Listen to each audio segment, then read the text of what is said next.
เลี้ยงมาถูกใจแม่เลี้ยงมาถูกใจโอ้เซเลเมาเซเลเมาแม่เลี้ยงมาถูกใจขอบพระคุณเจ้าอันนี้รอบสองเนาะมันจะมีรอบ3ยุบ4อยู่นะช่างทวนบอกว่าเปิงใจอันที่เป็นไม้แบบนี้โอ้เปิ้นมีสูตรพิเศษเลยเอามายื่นขึ้นทางบนเวทีขอบคุณนักหนาอันนั้นก็คือเจมายื่นรางวัลขึ้นแล้วก็ขึ้นมาหนอไม่นาตึกบ่มีปัญหาเอาก็มาฝากไม่เลี้ยงมาเนอะเจ๊ใหญ่หรือว่าผู้จัดการของช่างทวนมีสตังหลายบาทจกใบเช้าแล้วก็เอามาฝากยังจะมารอบ3รอบ4กันไปขอบคุณน้ำจิตน้ำใจญาติมิตรวงศาสตร์ที่หลั่งไหลมาช่วยกระซ้ำเจมาป้องใจช่างทวนมันใหญ่มันหลวงเอามาปั่นเลยว่าเปิงใจหูได้อย่างไรหูได้อย่างไรอีวะเอามาจังโซจังไม้มันได้ตึงใหญ่ละมันได้ตึงหลวงโอเล่นละบะได้บะดอกก่อนว่าละมันบะสุ่มเปิงกวนนายเจ้าไทยนวลเปิ้นว่าใส่นวลนี่มันจะไหลตุยเฝ้ายังใช้วันบาทเจ้าอ่ะจะขอบคุณรางวัลเจมาเปิ้นเมตตาจังโซข้าเจ้ามานั่งฟังตั้งแต่เจ้าเอาละมาไต่มาเพื่อคนใบขอบคุณสำหรับน้ำใจตั้งนี้ต่อไปปนตุกปนหยาคุณไม่ได้อยู่ดีกินหวานขยายกิจการ100 ล้านปันล้านเจ้ารวยแล้วรวยแหมเนี่ยเจ้าเจมาเจนี่ตึงบอกว่าบ่เลี้ยงโก้เจงเฮานั้นนือได้เป็นกับมหาเศรษฐีเพราะว่ามีกัลยาณมิตรพี่ป้องน้องไปกับเปิ้นเป็นคนดีหนอแม่นั้นมีการมีงานสละตัวมาช่วย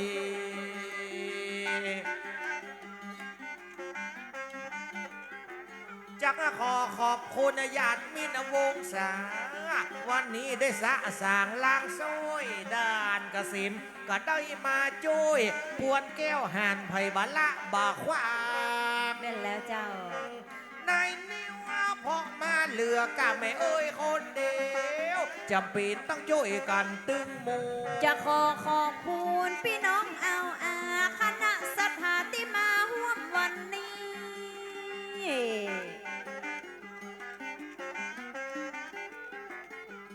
จ้องบักกลางไปมันบักพี่ถือเป็นน้องเป็นพี่เมื่อมีงานมีการวันนี้ทำบุญยิ่งใหญ่บ้านเหนือบ้านใต้ได้มาหอมตาลเฮ้ยเจ้าท่านนานปวนแก้วหาละตึงลานตึงลูกแม่มดหลักในพุ่นกับแม่ทางหลังน้องพ่อโฉมจะขอบคุณญาติบงศาที่ปั้นละมีความพันผูกเธอเป็นหลานก็เธอเป็นลูกวันนี้ได้มาเป็นเกียรติกูคนได้ฮักตั้งอานิสงส์จุผู้จุคนคุณพ่อคุณแม่จะได้ยากินตันไปหาลูกยิงลูกชายที่ตายล้างแม่นี่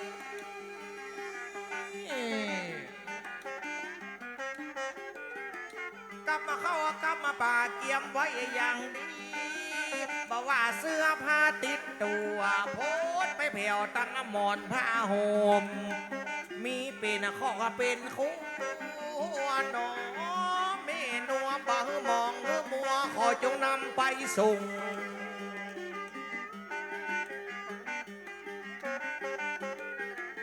บัดนี้จะได้กินตานไปหาผู้ที่ลาลับหลวงปูนตึงตระกูลและวงด้านเกษมครอบครัวใหญ่ในน้ำมาเดียวกับ จะได้อ่านตั้งไล่การไล่ชื่อไล่น้ำปิ่นเก้าปิ่นเป็ ก็ขอป้อสุ่มป่วนแก้วหานมาฮับของกินของตานเกียมดังแต่เจ้า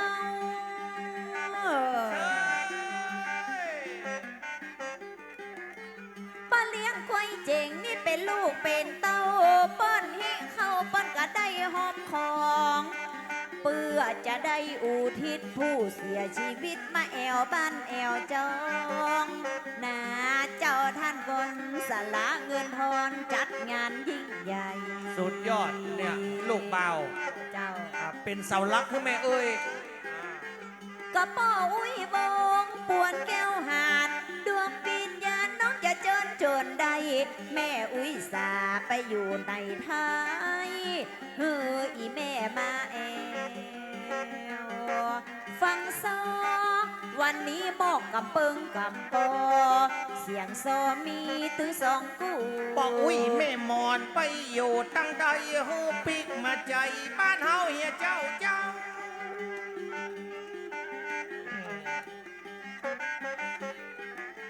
คือป่ออุ้ยวงมาเอาของเอาเข้าบอกคือแม่อุ้ยสาป่อเฮ้ยแม่เฮ้ยสองเจ้าขอจงปิกมาหนอแม่นาเอวหาตังเต้าตังลูก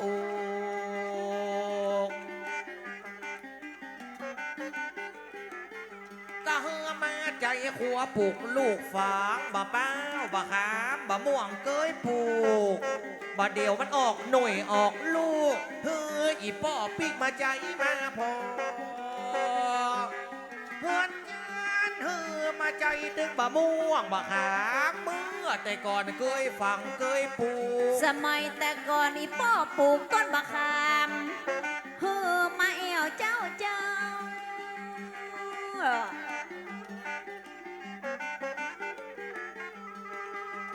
ไปอยู่ไหนกันเจ้ามาพอลูกเต้าประเดี๋ยวได้เป็นเศรษฐีมีกิจการยิ่งใหญ่ จัดการจัดงานมาหนึ่งทีนาเจ้าท่านนุ่งป้อสมและวงมีไหนป้อ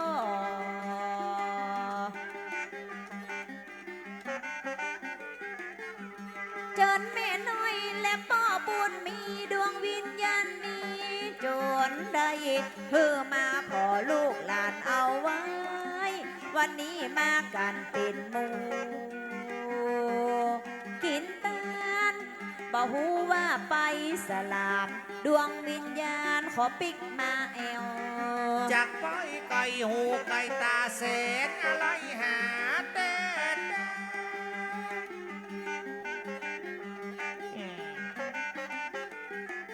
กึดตึงหาพ่อกึดตึงหาแม่กึดตึงหาลูกฮักพิตาลูกเต้าเหล่าหลานสั่งมาอะไรหาลูกอำพาจากไปไก่ตาแม่อะไรหาน้ำตาบ่หยวา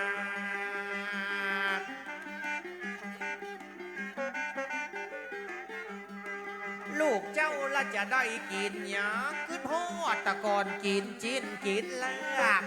บัดเดียวอัมพาได้จากแม่ขึ้นตึงแห่เสียงตีนอนแต่ก่อนนี่ลูกหักใส่ใจก็กินก็อยู่ก็ป้อนอีแม่ เชิญดวงวิญญาณป้อบุญมีและวงเพื่อมาเข้าทรงไอ้มัดบนหาโอ้บัดใจกะ ไม่เอาตาย ใจกะ จ้างปีจ้างซึ้งนี่ปะเลิก เพื่อมาแอวจองและเพื่อมาแอวบ้านจังโซนังหานวันนี้มันหนัวเจิญป้อมูลบุญแก้วเพื่อมาแอวพ่อตั้งครอบครัวนาเจ้าท่านนาเจิญแม่อำพาปิกมาเสียก่อน พ่อสมพวนแก้วหานเนาะปอยก็จริงนะ แม่อำพาปอดหาวอนดันเกษมจะมีที่ไหนกันอัน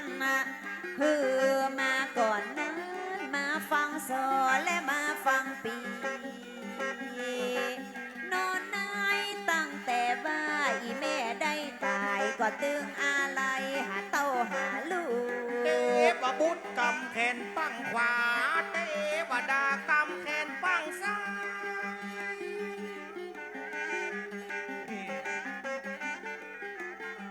เฮือมาใจเมียหักใส่ใจลูกเบาลูกใจอยู่นี่ถึงสองป่อสูบปวนแก้วหานเฮือปิกมาใจยังบานยังจองนอแม่น้อยไปอยู่ตั้งใดเฮือปิกมาบ้านเก่าเศนอะไรป่อสูบลูกเต้ากองหาปิกมาเตอตั้งป่อสูบมาพอลูกกะเฮือมาพอเต้าว่าบ่เดียวแม่เอ้ยอะไรแต่เล่าคำป่อสูบปิกมาบ่เดียวน้ำหูน้ำตาแม่เอ้ยอะไรหานี่น้ำตาป่อยวนนอนไหนพ่อเจ้าจะไปอยู่ตั้งใดขอฮือปิกมาบ้านเก่า จะขอเจ้าตีป้าช่วยเปิดทางนำเอาวิญญาณป้าสมป้าไทย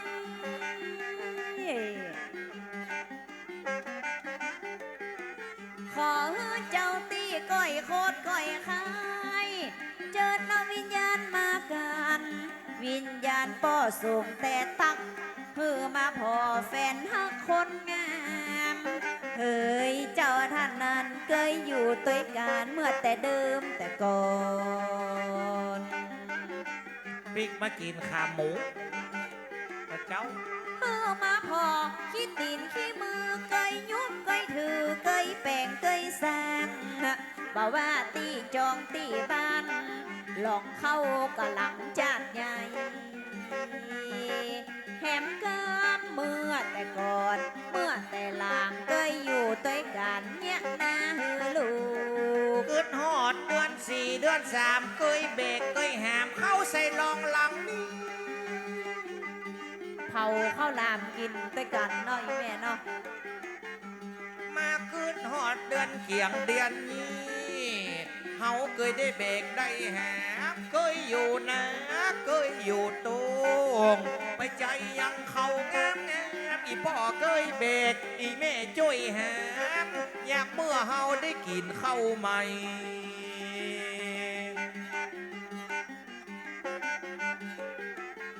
มาหันลงเข้ากาเส้นอะไรหาบางเตื้อมานักล่องให้กึดหาตังป่อไทยยามเมื่อป่อสมตายจากแหมกำมาบ่เดียวตั้งลูกละบ่เดียวตั้งหลานมีเงินมีคามเลยตานหาอีป่อ เพื่อมาพอตั้งต้นบาขามไก่นั่งเผาข้าวหลามมาเดิมอ้อนก่อนนะ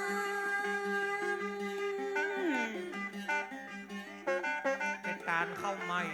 ได้มาหารมันอย่างงอมล้อมเผาข้าวหลามต้อยกันนักหนา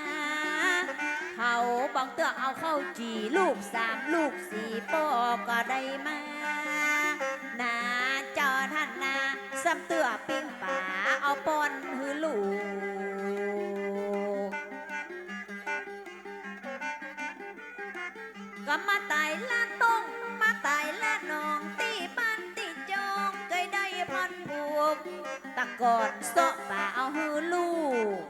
อีป้อบอกเคยอิดบอกเคยอ่อนแหมกำเมื่อแต่ก่อนปลูกต้นปะขามนั่งเผาข้าวหลามไปสามเป็นสี่ โอ้เจ้าลูกฮักปอจักไข่จ้า อันนี้กูลป้อสูงกะ ฮะ อันนี้กูลป้อสูงเนาะ อันเนี้ยปอหาเนี่ย อ๋อ โอ้เจ้าลูกฮักปอจักไข่จ้าปอเป่งลูกมาคุณหัวเขาปอหิน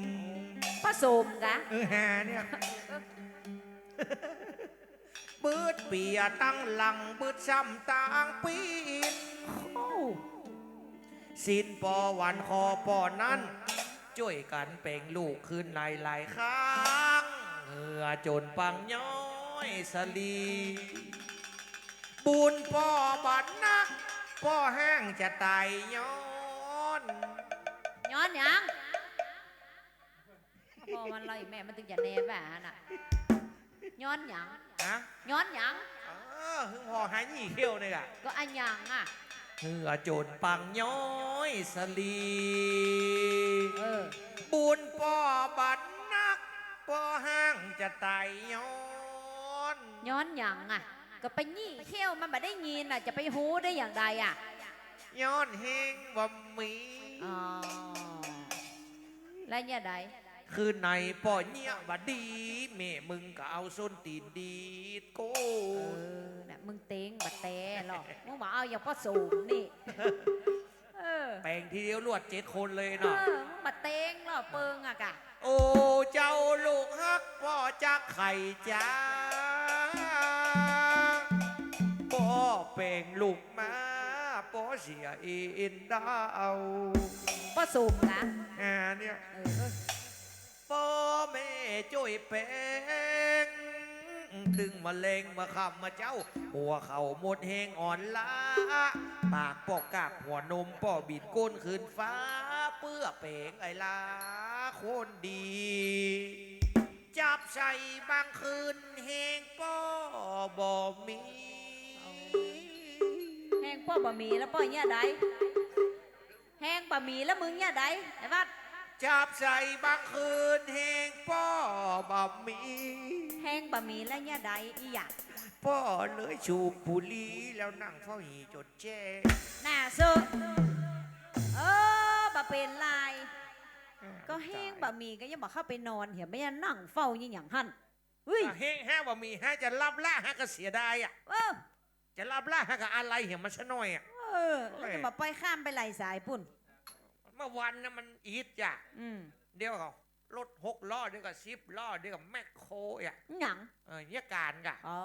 เป็นลูกน้องไปเลี้ยงก๋วยเจ๋งอ่ะ เออ อ้อ เออ เข้าบ้านมาก็อีดอ่อนแล้ว ดู เอาแห้งไหนมา นั่นเติบ ให้ย้ายบริษัทให้เป็นลูกน้องช่างทวน เขาซ้ำเหลือเก่ากะกระโพกอะขนาดจักอะไรยังเน็กเน็กเน็กเน็กเน็กเน็ก น่ะ อย่างจักสิงเกยอ่ะช่างทวน เออเน็กเน็กเน็กเน็กเน็กน่ะเออ นะให้อย่าไปอยู่กับช่างทวน โอ้ซ้ำเหลือเก่ากะเมียมึงได้หนีตัวจูแน่อะซ้ำเหลือเก่าก่อน เนี่ย ไม่ยังฮักกันดีน่ะ ไม่เลี้ยงมาเพิ่งก็มาหลายรอบแล้วแก มา นึกว่าเท่าน่ะน่ะ บัดเท่าเตื้อเปิ้นยังงามอยู่ป้านนี้ก็งาม จุละอ่อนมาเป็นเมียในช่างทวนน่ะ อืม มัน นี่ ยังหนุ่มอยู่น่ะ คู่สร้างคู่โส กูสร้างกูสมเนาะ คู่กันแล้วบักแค้วกัน แม่น นี่ เหมือนไม่เอ้ยเนี่ย กับ ฮั พ่อก เดียว สม ใจเดียวกับพ่อสม แม่น นะครับ ละ ลูก7 คน วันนี้ลูก 30 ปียังอยู่ในใจเสมอ เจ้า บอกให้รู้ไว้ หัวใจรักจริง ไม่เคยทอดทิ้ง ให้เธอเสียใจ ตัวผู้พันนี้ ไม่เคยหลายใจ ห้องได้กะ จะให้ทำไง โอ้ห้องได้อีกอ่ะ ก็ได้แต่ เปลี่ย เอี น ย เปลี่ยนเป็นทำนองสตริง ก็ได้แต่เอียทำนองสติง เดี๋ยวแม่เลี้ยงทุเรียนจะออกมาเต้น แม่เลี้ยงบัวลอยไม่ไหนแล้วเจ้า ยังอยู่ นี่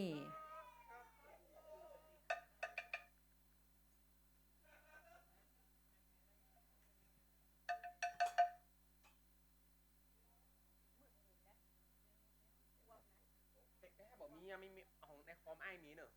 นี่นะ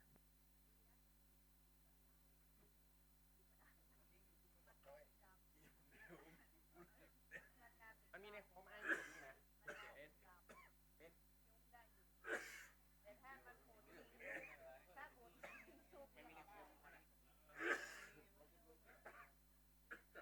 เดี๋ยวก่อนเนอะเดี๋ยวขอเปลี่ยนซาวด์คำเดียวครับ